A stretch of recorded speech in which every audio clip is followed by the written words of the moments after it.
നോക്കി, ഈ അയിലയും മത്തിയും നമ്മൾ നന്നാക്കുമ്പോ സ്ത്രീകൾക്ക്, കേൾക്കുന്ന സ്ത്രീകളൊക്കെ അത് ശ്രദ്ധിക്കണം.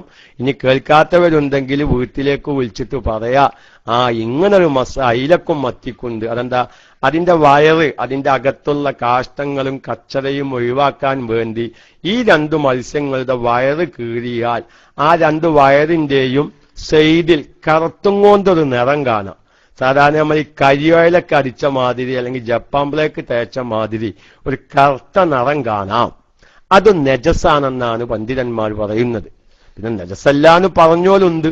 അപ്പൊ അതുകൊണ്ട് ഈ അയിലയും മത്തിയും ഉണ്ടാക്കുന്ന സമയത്ത് അത് പൂർണ്ണമായും, ആ കറുപ്പ് പൂർണ്ണമായും കളയണം. ഞാൻ അത് നജസാണെന്ന് എനിക്ക് ബോധ്യപ്പെട്ടത് ഞങ്ങളുടെ കാവുംപുറം, വളാഞ്ചേരി അടുത്ത് കാവുംപുറം എന്ന് പറയുന്ന ഒരു സ്ഥലമുണ്ട്. അവിടെ ഒരു കുഞ്ഞിക്കാദർ മുസ്ലിയാരുണ്ട്, വലിയ ഫക്കീഹ്. അദ്ദേഹം വഫാത്തായി പോയിട്ടുണ്ട്.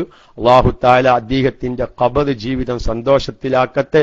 ഒരുപാട് സ്ത്രീകൾക്ക് ഒരുപാട് മസ്അല പഠിപ്പിച്ചൊരു പണ്ഡിതനാണ്.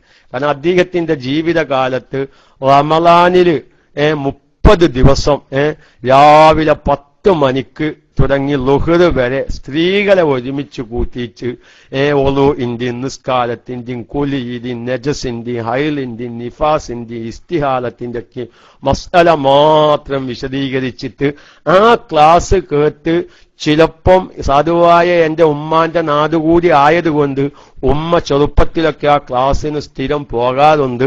അങ്ങനെ ഉമ്മ കുഞ്ഞിക്കാദർ മുസ്ലിയാരുടെ വയലിൽ നിന്ന് കേട്ട പല മസ്അലയും ഉമ്മ മുമ്പ് പറഞ്ഞിരുന്നു. പിന്നെ കിതാബൊക്കെ ഇങ്ങനെ ഓടി പഠിക്കാൻ തുടങ്ങി. കിതാബുകളൊക്കെ നോക്കുമ്പോൾ ആ മസ്അലകളൊക്കെ പിന്നെ അങ്ങനെ കണ്ടെത്താൻ സാധിച്ചു.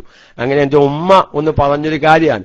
ആ ഒരു ക്ലാസ്സിൽ അന്ന് കുഞ്ഞിക്കാദർ മുസ്ലിയാർ പറഞ്ഞു തന്നൊരു മസ്അലയാണ്, അയിലയും മത്തിയും ഉണ്ടാക്കുന്ന സമയത്ത് അതിന്റെ ഈ വയറിന്റെ സൈഡിലുള്ള കറുപ്പ് കളയണം.